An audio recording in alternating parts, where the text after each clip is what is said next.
Hi, my name is Noel Bell. I'm a psychotherapist, and today we're going to be chatting about social connections, combating loneliness. And to that end, I have a good friend, Marina Sabalova, who's joined us from the West Country, is it? Southwest Yes, England? yes, from Portishead. Portishead, near Bristol, right? And we are going to be chatting about how to combat loneliness and boost social connections. One of the little themes would have been, Marina, when we were talking about this, you mentioned you were involved with the Chatty Cafe scheme. And I was intrigued about it, but knew nothing about it. I thought it was like just your initiative that you were doing on your own bat, and didn't realize it was this national charity that had a network of chatty cafes all around the country. So I was just very intrigued by them, and I thought, well, why don't we chat about this as part of a podcast? And you very helpfully said, why don't, before we do it, why don't I go to one and see what I experienced. And I have just done that, and I'll share my experience. So that's the sort of um, theme of what we're going to be chatting in this little short podcast. So, Marina, do you want to just introduce yourself, say who you are, where you're based, what you do, and your short bio? Would that be helpful? Yes, that's completely fine. And thank you for having me. It's pleasure to talking about it because it's very close to my heart. I work as a psychotherapist and counselor in Portishead. And yes, and I'm also volunteer for the Chatty Cafe scheme. Excellent. Now, I went to one, and I'll just tell you what my experiences were, because we were talking about sort of where when we're trying to bring about social connections and combating loneliness. Loneliness tends to be fairly stigmatized. We often think if we admit to loneliness, it's there's a stigma around it. We shouldn't be lonely. We should have a full life. We should have loads of mates. And I guess I had a little voice in my head thinking, going to the meeting I went to, which was oh, what are people going to think? Will when I get there, who'll be there? What will they be chatting about? Will I have a seat? Will I get chatting to anyone? Or will I just be there passively listening with no one talking to me? Or would I potentially scope the venue to see who's there and maybe come back the following week? It was interesting, just those little thoughts in my head. But in the event, I sat down, joined this little chatty cafe hosted by a lovely chap, Joe, in Tunbridge Wells in West Kent, where I was that day. And my experience was, it was what a really interesting initiative that people can come and have a friendly environment and chat about anything. We can also talk about what your experience is of what type of chats tend to happen. And it just seemed like this was something that would be a mechanism for people to access who maybe have who want to break down social isolation. So I found it a very positive experience. It was in a cafe that was hosting the chatty table that also had volunteers, and it was run by a charity itself. And all in all, it was like a community cafe, and it was all very chilled, and there were some interesting conversations that were sort of bubbling around. I didn't get there on time. I was a bit late, and that was the other thing. Mhm. that it can be a come and go thing. So that's what we're going to be talking about. The Chatty Cafe Scheme .co.uk is their website. It's a national charity, but we're going to be talking about that plus sort of maybe some topics around combating loneliness and also boosting social connections, given that combating loneliness week is coming up in June. So, any thoughts yourself on your experience of attending and facilitating chatty cafes yourself? Yes, I love running Chatty Cafe. I've been running Chatty Cafe for 1 year and a half now, and I do really enjoy it. There's some mornings when I feel like, oh, I don't want to go because it's just morning. Sometimes it's just difficult to start the day, but always, obviously, I'm a host, so I have to go. It just feels so great after, Chatty Cafe and chatting to people. So my chatty cafe is in Portishead at Impero Lounge on High Street, and we do run the chatty table on Mondays morning. Um, we have around 15 to 20 attendees, and they Quite a big regularly. group then, yeah. Yes, it is a big group. Just to mention, obviously, when I started, I remember sitting at the table just on my own or just with one or two people. So obviously, it takes a bit time to let people know that this is happening, but it's definitely worth doing it. So I always enjoy Chatty Cafe, and I feel, I would say, very energized after chatting to people. So, what because we sort of thought this would be hopefully an interesting little introduction to ways to bring about social connection and think about what the benefits would be before you go, when you're there, when you leave.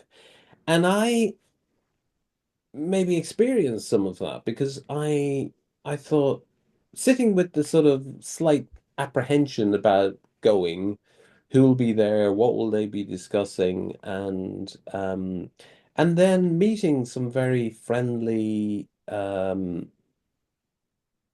people and interesting people. It left me feeling, I don't know how to describe it, like a feeling kind of full. Like I left feeling invigorated slightly. It felt like I had a very interesting experience Yeah. and also the feeling that I'd want to go back.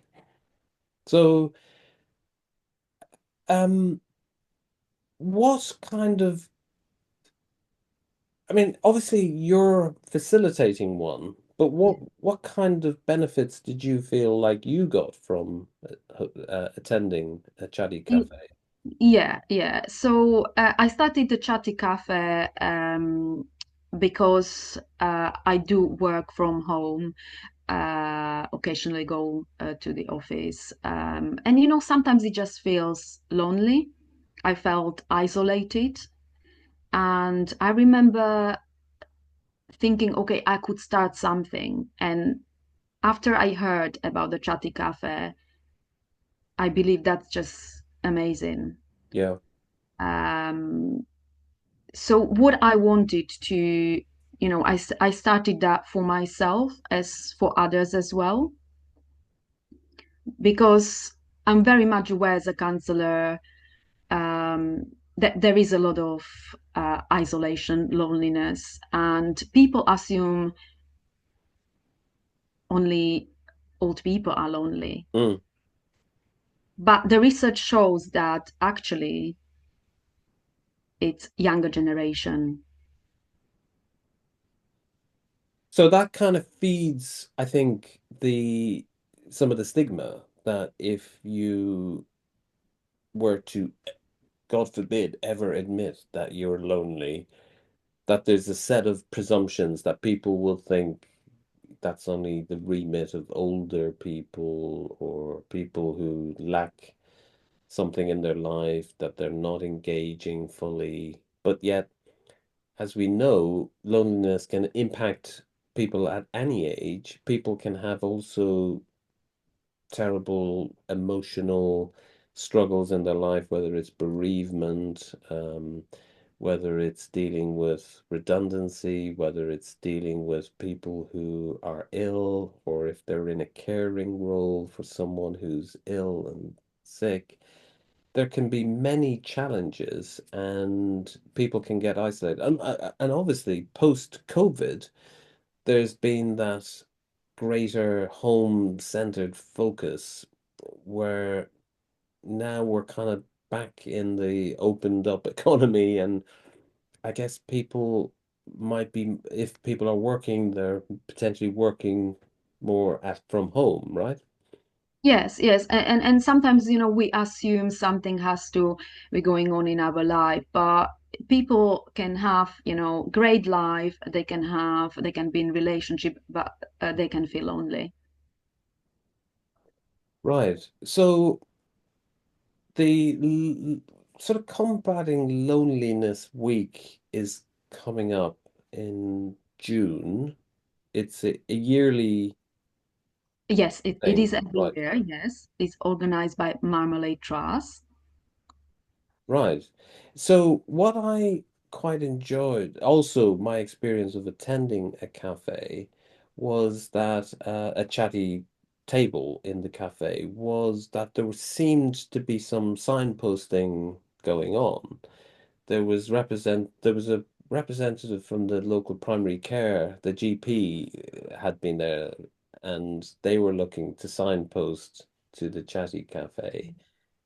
And also the facilitator that I was chatting to at the one I attended was mentioning that sometimes it can be a signposting from the chatty table that, if people can share, might share something, and someone else around the table might suggest, have you thought of this? Or did you know this organization exists? Have you found that there is that sort of signposting experience from the ones you Yes, post? yes. So what I've noticed at our table is usually when people want to do some social activities. Right. So they might suggest if they know about any activities. We also got a WhatsApp group and Facebook group. So, people are just welcome to post something. Um, what happens in our chatty cafe is that people know each other very well now, as obviously this cafe been running for over 1 year, 1.5 year. Some of them they've been coming for months and months. So people know each other very well, and they make friends. I know they go for dinners. They do other activities together. They go walking. They go to for drinks. So they do activities together. Right. Actually, just listening to that, Marina, some people were saying that they become aware of options to join a walking group, and they start to connect socially. And this has kind of come about through technology because they found maybe news of the Chatty Cafe or the online listing, and then it's maybe technology helping them to bring kind of social connection in their community. They don't stay just online, they actually meet real people in their community, and it's forging links. Yes, yes. I've noticed there is this need to meet people in person. We're still online, mostly younger generation, but older generation, some of them, they don't have social media. They obviously have a phone, but, they just use it for the phone calls. So what works in my area was even posting about the cafe and about any opportunities to socialize uh, on local magazine. Yeah, Yeah, so maybe I think it's important to think, and advertise, let people know what's going out there so people can socialize and they have options. Yes, because there's the yellow poster campaign. I think there was a yellow poster advertising the scheme that volunteers are encouraged to do.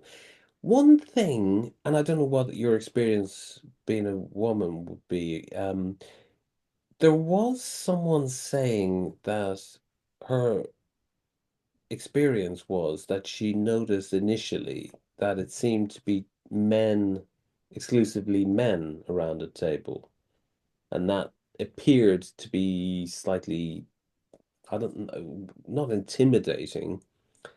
I don't think that's the word she Mhm, used, mhm. but initially it was like, did it feel very inclusive if it was just Okay. men? Yeah. Yeah, yeah. So at our table we have more women than men. So in Portishead, people assume it's only for women. Interesting. So maybe by geographic areas, there'll be a certain emphasis on types of groups that are unique to that area, maybe? Yes, yes, but we still have men coming, and they're very, they're very welcome. They're very open to chat, and I think it's amazing that we have men and women coming. Yeah. So I guess just to sort of summarize, anyone who is listening to this who might maybe be wanting to boost their social connection in their community, this could be something that they, if we signpost to the Chatty Cafe scheme, which and they have a website, people can find their chatty table in in a cafe in their area, and this could be something they could explore with a view to boosting their social connection. Yes, definitely, definitely. What I would suggest, obviously speaking to local people, and checking the website, Chatty Cafe Scheme website, there is a map. So if you provide a postcode or the Yeah. area where you would like to find the cafe, it can be your local area, or if you're visiting, or it can be anywhere. Just find out where the cafe is, and if you're a bit worried, usually there is a yellow sign on the table. But if you can't see that, just ask the staff and they're gonna bring you to the table. Yeah, because I guess with us being therapists, we will remember sort of maybe having experience when we were training doing placements of befriending services. But this is not befriending, is it? This is not befriending. This is table for anyone to come and chat about everyday things. So it's not therapy. It's not. It's just not a table. Natter table, yeah. And in your experience, and obviously it varies from venue to venue, Mhm. the topics have been very wide-ranging, the chats. Oh yes, yes. People talk about about gardening, about anything really what they feel like they want to talk about. So I can't even think of the topics because there are so many. But there's nothing off limits, is there? Is there any topics that are discouraged? Well, I never felt like, I never felt like I want to leave the group. I don't want to be in this conversation. So conversations are just very welcoming, and we there so we feel good. We're not there to discuss, very strong or upsetting things. Yeah, great. Well, what I'll do is I'll post the links to the Loneliness Awareness Week, to the Chatty Cafe scheme. I think it's Chatty Cafe, the Chatty Cafe scheme.co.uk. Is there anything else we could signpost around combating loneliness or boosting social connection? Yes. So what I would suggest, obviously, have a look if there is a chatty table in your area or if you're visiting someone. There's also going to be a loneliness a week. I can find out the dates and post it, and also some resources so people are aware of this, and maybe just start thinking, how does it feel for me when I feel lonely? Yes, because loneliness is not good as for health and physical and mental and emotional health outcomes. It's never a good thing to, it's not a good predictor of good health, is it? Not that, loneliness can be a fact of life, but we really should be seeking to minimize it. But Yeah, that yeah. said, I'm very introverted, so I enjoy my own company, so I can I can often indulge my aloneness, Mhm. but I don't often feel lonely. So I guess chatty cafes and boosting social connection, there's the presumption that people want to connect always with others, and maybe sometimes introverted people don't always want to connect. They enjoy their own space. So we're not saying that the ideal is to be extroverted, right? Well, if you think about loneliness, sometimes we can experience, sometimes we never know. Yeah, some people experience that, sometimes we less aware of this. Yeah, question is what we're gonna do about it. Yeah, even about the chatty cafe, there is a stigma when you look at the group and you might everyone's feeling lonely. That's not true. Yeah, sometimes people just looking for connection, talk to Yeah. someone, meet someone new. But I think it's important to talk about loneliness because it is a big thing, and it's important to feel aware and maybe take the action so you feel better. Yeah. Absolutely. Well, this has been really interesting, Marina, to chat about these topics. Just finally, is there anything I haven't asked you, or anything you wanted to say that you would want to say now, just to throw into the mix? Yeah, I just want to say that it is very important to try if it's the Chatty Cafe or other initiatives, and just find something what's gonna suit you. If it's the walking group, if it's something where you can chat, create, and see, how you're gonna feel after going to those groups. Give it a try, and hopefully everyone's gonna benefit, whatever they're gonna choose. Yes, we can all agree on that. That's very sensible. Well, look, Marina, great to chat. And we'll post links to sort of signpost people if they want to connect with people in their area. And happy connecting, happy chatting. And it was good to chat to you today. Happy chatting.